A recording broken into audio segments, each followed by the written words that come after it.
Suspense night volume 3-তে আজ আপনারা শুনবেন স্মার্টফোন। লেখক সূর্য। গল্পের প্রধান চরিত্রে সুভাষ, নির্মলা, সাগ্নিক, বিজন এবং দোকানদার। শুরু হচ্ছে আজকের গল্প স্মার্টফোন।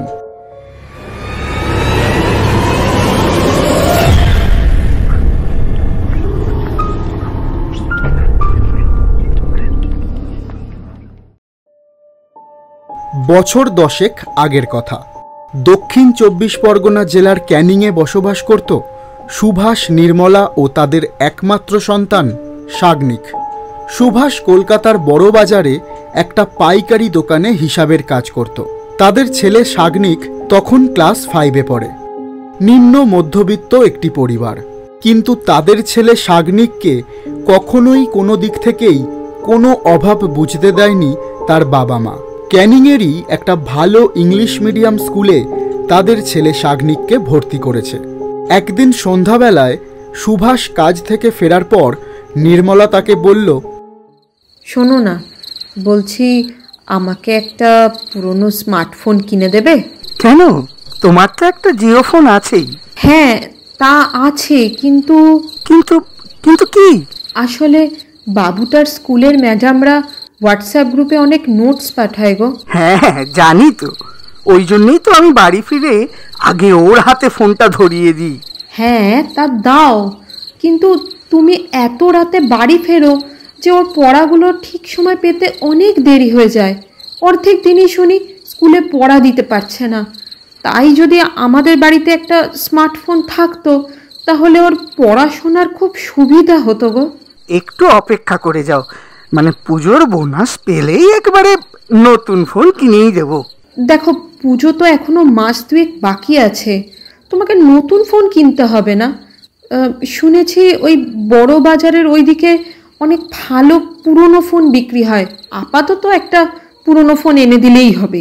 আচ্ছা ঠিক আছে, সামনের সপ্তাহে মাইনে পাই, তারপর দেখছি।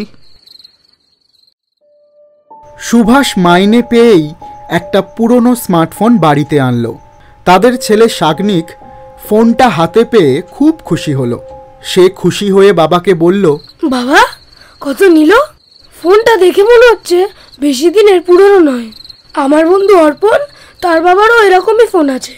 অর্পণের থেকে শুনেছি ওর বাবার ফোনটা 12,000 টাকার ছিল। এটা কত নিয়েছে বাবা? দাম শুনে তুই কি করবি বাবা? এবার মন দিয়ে পড়াশোনা কর, বুঝলি? আরে হ্যাঁ, এই পুরনো স্মার্টফোন বেশি ঘাঁটাঘাঁটি করবি না, কিন্তু কিছু খারাপ হয়ে গেলে তখন কিন্তু অনেক টাকা খরচা। ঠিক আছে বাবা। রাতে খাওয়া দাওয়া করে 3 জনে শুয়ে পড়ল। রাত তখন 12টা। হঠাৎ টেবিলে রাখা ফোনটা বেজে উঠল। সুভাষ বিছানা থেকে নেমে ফোনটা নিয়ে দেখল একটা আননোন নাম্বার থেকে ফোন এসেছিল। তাই সে বিশেষ গুরুত্ব না দিয়ে আবার বিছানায় গিয়ে শুয়ে পড়ল। ঠিক 15 মিনিট পর আবার ফোনটা বেজে উঠল। এবার নির্মলা তাড়াতাড়ি করে উঠে ফোনটা ধরল। হ্যালো, কে বলছেন? ফোনের ওপার থেকে গম্ভীর গলায় কে যেন বলে উঠল,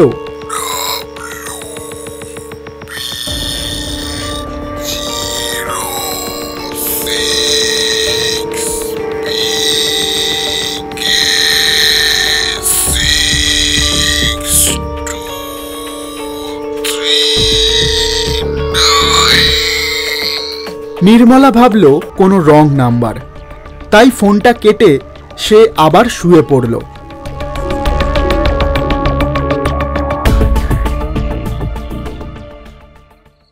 রাত তখন 1টা।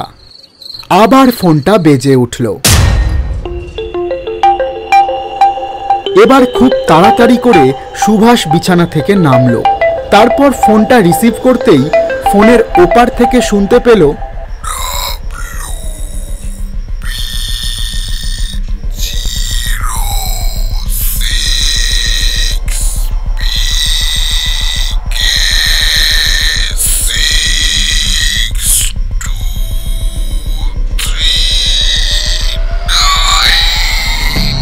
গলাটা শুনে সুভাষের কেমন যেন ভয় লাগলো।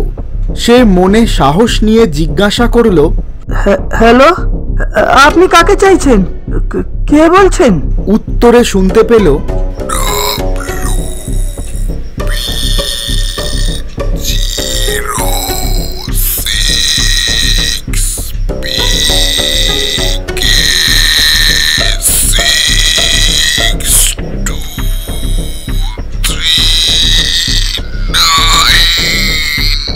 সেই সঙ্গে একটা গোঙানির আওয়াজ ফোনের ওপার থেকে আসতে লাগলো।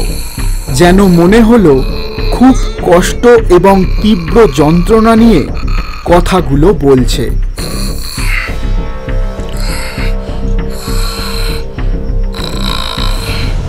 সুভাষের হাত পা কাঁপতে শুরু করলো।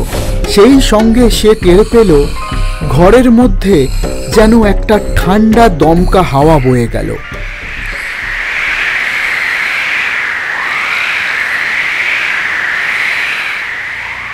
তারপর হঠাৎই কে যেন জানলা দরজাগুলো দরাম দরাম করে বাড়ি মারতে লাগলো।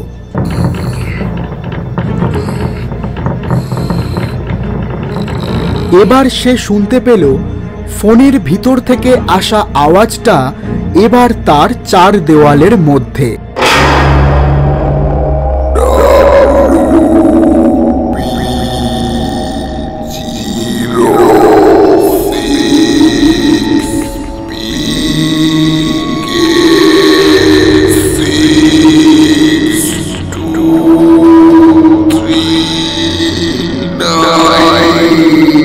সুভাষ কোনো রকমে চিৎকার করে তার স্ত্রী নির্মলাকে ডাকার চেষ্টা করলো। নিমু, নিমু শুনছো? কি গো? বেশ কয়েকবার ডাকার পর নির্মলা উঠল। ঘরে হালকা একটা নাইট ল্যাম্প জ্বলছিল। সুভাষের গলা শুনে নির্মলা তাড়াতাড়ি করে উঠে ঘরের টিউব লাইটটা জ্বালালো।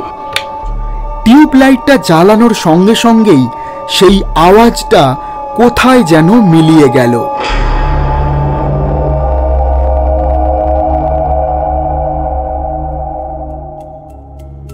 নির্মলা দেখল সুভাষ টেবিলের সামনে দাঁড়িয়ে ফ্যাল ফ্যাল করে তার দিকে তাকিয়ে আছে, আর তার হাত পা কাঁপছে।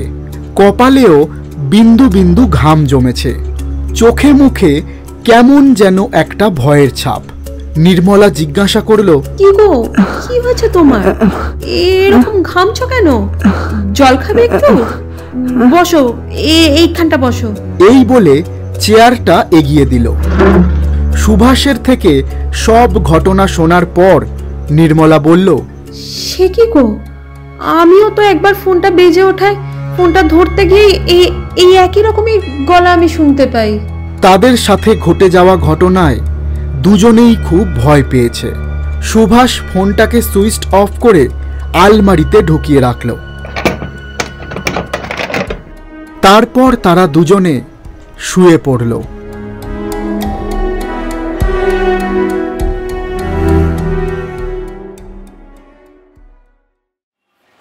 পরের দিন সকালে কাজে গিয়ে সুভাষ এই ঘটনাটা তার এক সহকর্মী বন্ধু বিজনকে বলে। বিজন সব শুনে বলল, কি বলছো গো সুভাষদা? ফোনটা কোথায় দেখি? সেটা তো বাড়িতে, তোর বৌদির কাছে। তুমি চলো তো আমার সাথে একবার। কোথায়? আরে চলো না। এই বলে বিজন সুভাষকে নিয়ে গেল সেই ফোনের দোকানে। সুভাষের মুখে সব ঘটনা শোনার পর দোকানদার বলল, আপনি যে পুরনো ফোনটা নিজে পছন্দ করে গতকাল কিনে নিয়ে গেলেন, ওই ফোনটার অনেক ইতিহাস আছে। ইতিহাস মানে? আসলে সুভাষদার বাজেটে পুরনো ভালো ফোন বলতে শুধু ওটাই ছিল। আর এর আগে যে দুজন ওই ফোনটা কিনে নিয়ে গেছিল তারাও ঠিক সুভাষদার মতো একই ঘটনা পরের দিন আমাকে এসে বলেছে। কিন্তু কেন? আসলে ওই ফোনটার যে আসল মালিক ছিল সে মাস দুয়েক আগে একটা দুর্ঘটনায় মারা যায়। ছেলেটার নাম সিরাজ, বছর 32 হবে। বাইক নিয়ে কাজ থেকে বাড়ি ফিরছিল। হঠাৎ পিছন থেকে একটা বাস আর একটা বাস ওভারটেক করতে গিয়ে ওই ছেলেটার বাইকে ধাক্কা মারে। ছেলেটা ঘটনাস্থলেই মারা যায়। শরীরটা একেবারে দুটুকরো হয়ে যায়। তার কিছুদিন পর তার স্ত্রী এসে ফোনটা আমাদের দোকানে বিক্রি করে যায়। ফোনটা আমাদের দোকান থেকেই কিনেছিল, তাই আমরাও তাকে আর ফেরাতে পারিনি। কিন্তু তখন আমরা কিছুই জানতে পারিনি, ভেবেছিলাম কোনো দরকারে হয়তো ফোনটা আবার বিক্রি করে দিচ্ছে। কিন্তু পরে খোঁজ খবর নিয়ে জানতে পারি এই ঘটনার কথা। আপনারা সব জেনেও এই ফোনটা আমাকে দিলেন কেন? দাদা, আসলে আমি এই দোকানের কর্মচারী মাত্র। মালিক যেমন বলে তেমন চলতে হয় আমাকে। তবে বিশ্বাস করুন, আমি আপনাকে ওই ফোনটা দিতে চাইনি। আপনি বললেন আপনার ওই ফোনটাই খুব পছন্দ হয়েছে, তাই আমি দিতে বাধ্য হয়েছি। দোকানদারের থেকে সব কথা শোনার পর সেই দিনই সুভাষ কাজের ছুটি নিয়ে ওই ফোনটাকে দোকানে ফেরত দিয়ে যায় আর ইএমআইতে একটা নতুন স্মার্টফোন কিনে বাড়িতে নিয়ে যায়।